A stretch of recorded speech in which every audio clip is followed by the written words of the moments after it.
Dollar रुपए खे लताड़े छॾियो। मुल्की तारीख़ जे बुलंदतरीन सतह ते पहुची वियो। इंटर बैंक में डॉलर 70 रुपया महांगो थियण बाद 269 रुपया 50 पैसनि जो थी वियो। ओपन मार्केट में बि डॉलर 3 रुपया महांगो थियण बाद 272 रुपयनि में विकिरो थी रहियो आहे। डॉलर जी क़ीमत में अञा बि वाध थियण जो इम्कान। अॻूणी सदर आसिफ अली ज़रदारी कूड़ा इल्ज़ाम लगाइण ते पीटीआई चेयरमैन इमरान ख़ान खे लीगल नोटिस मोकिले छॾियो। लीगल नोटिस में इल्ज़ामनि ते 14 ॾींहनि अंदर गैर मशरूत मुआफ़ीअ जो चयो वियो आहे। नोटिस जे मतन मूजिब इमरान मुआफ़ी न वरिती त 10 अरब रुपयनि जे हर्जाणे जो केस दाख़िल करायो वेंदो। पीटीआई चेयरमैन इमरान ख़ान अॻूणी सदर आसिफ अली ज़रदारी ते वीडियो ख़िताब दौरान खेस माराइण लाइ दहशतगर्दनि खे पैसा ॾियण जो इल्ज़ाम लॻायो हो।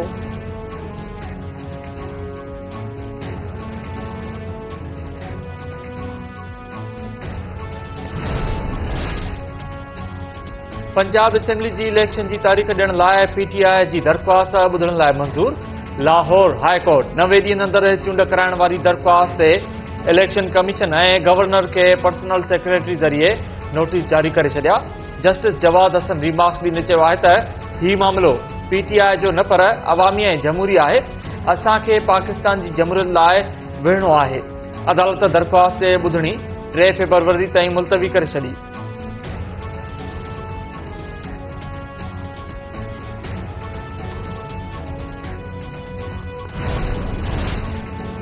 आइन सां बग़ावत करण जूं ॻाल्हियूं थी रहियूं आहिनि। अदालती कार्रवाई मां मुतमइन आहियूं। सूबाई असेंबलीअ जूं चूंडूं 90 ॾींहनि में ई थींदियूं। इम्पोर्टेड हुकूमत खे भॼण न ॾिनो वेंदो। पीटीआई अख़बार सदोम चयो आहे त मुल्क में जारी सूरतहाल ते सभिनी खे ॻणती आहे।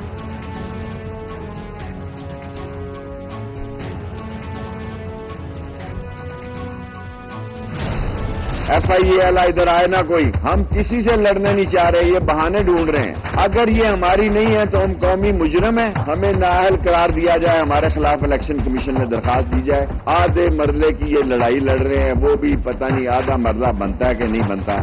आप लड़ लें। ये आसिफ नामी आदमी जो है ये फ्रंट मैन है राना सनाउल्लाह का और ये मसले पैदा कर रहा है। इस शहर को ब्लॉक करना चाहता है। हम अभी चाहें तो अभी ये शहर ब्लॉक हो सकता है और अभी सारी दुकानें बंद हो सकती हैं। ये लाल हवेली को निशाना बनाना चाहते हैं। जनाब, हम बिस्तर यहाँ लगाएंगे बाहर दरवाजे पे, यहीं सोया करूंगा। फिर हर रोज 3 बजे प्रेस कॉन्फ्रेंस करूंगा और आपका पोस्टमार्टम करूंगा और आए आप में हिम्मत आया तो।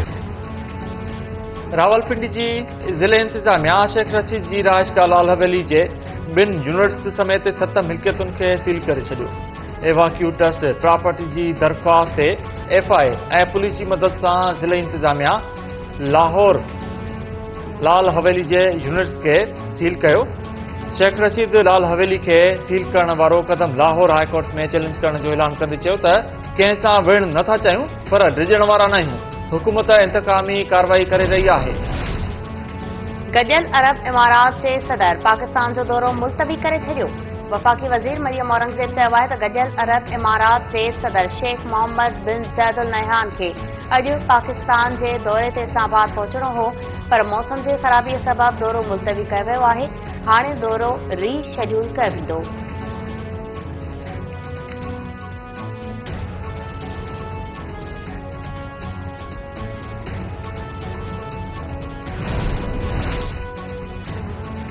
लाहौर हाई कोर्ट वफ़ाक़ी ऐं सूबाई हुकूमतनि खां फवाद चौधरी ख़िलाफ़ दाख़िल केसनि जा तफ़सील तलब करे वरिता। अदालत में फवाद चौधरी ख़िलाफ़ दाख़िल केसनि जी तफ़सीलनि लाइ दाख़िल दरख़्वास्त ते ॿुधणी थी। धुरनि खे नोटिस जारी।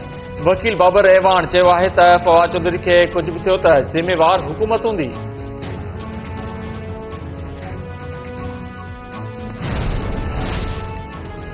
इमरान ख़ान ते वज़ीराबाद में थियल हमले खां पोइ जांच दौरान 31 गोलियुनि जा खोल मिलिया। 4 सिफ़नि ते ॿुधायल फॉरेंसिक रिपोर्ट जारी। फॉरेंसिक रिपोर्ट मूजिब इमरान ते हमले वक़्तु 3 गोलियुनि जा टुकड़ा कंटेनर खे लॻा। 3 टुकड़ा कंटेनर जे गिरिल मां मिलिया। गोलीअ जो हिकु खोल दुकान ऐं 14 रस्ते तां मिलिया। 2 गोलियूं अहिड़ियूं हुयूं जेके कंहिं शइ सां टकराइजी इमरान ख़ान खे लॻियूं। हिकु मुकम्मल गोली इमरान ख़ान खे लॻी। हिकु लोही टुकड़ो बि इमरान ख़ान खे लॻो। 2 गोलियूं क्लाशनकोव जूं हुयूं।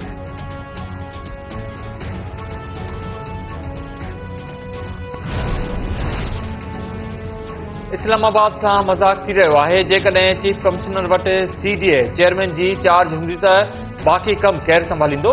इस्लामाबाद हाई कोर्ट जे जस्टिस मियां गुल हसन जा रिमार्क।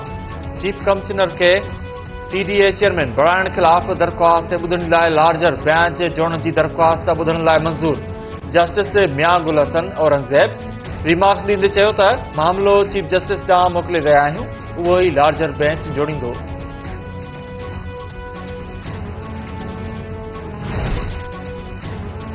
बिरिया रोड भरिसां फुर दौरान मुज़ाहिमत ते नौजवान ज़ख़्मी। फकाचंग लिंक रोड ते मोटरसाइकिल फुर दौरान मुज़ाहिमत ते राशिद राजपत ज़ख़्मी थियो। ॻणती जोगी हालत में नवाब शाह अस्पताल मुंतक़िल। वधंदड़ बदआमनी ख़िलाफ़ शहरनि जो फारूक आज़म चौक ते धरणो। जवाबदारनि खे गिरफ़्तार करण जो मुतालबो।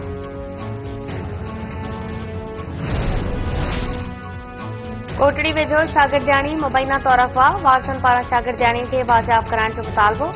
खानज़ादा कॉलोनीअ में 7वीं क्लास जी शागिर्दियाणी मदीहा नूर मुबैना तौर अफ़वाह थी वई। शागिर्दियाणी जे पीउ अमीरुद्दीन शेख ॿुधायो त धीअ खे मदरसे वेंदे रस्ते तां अफ़वाह कयो वियो, खेसि बाज़ियाब करायो वञे।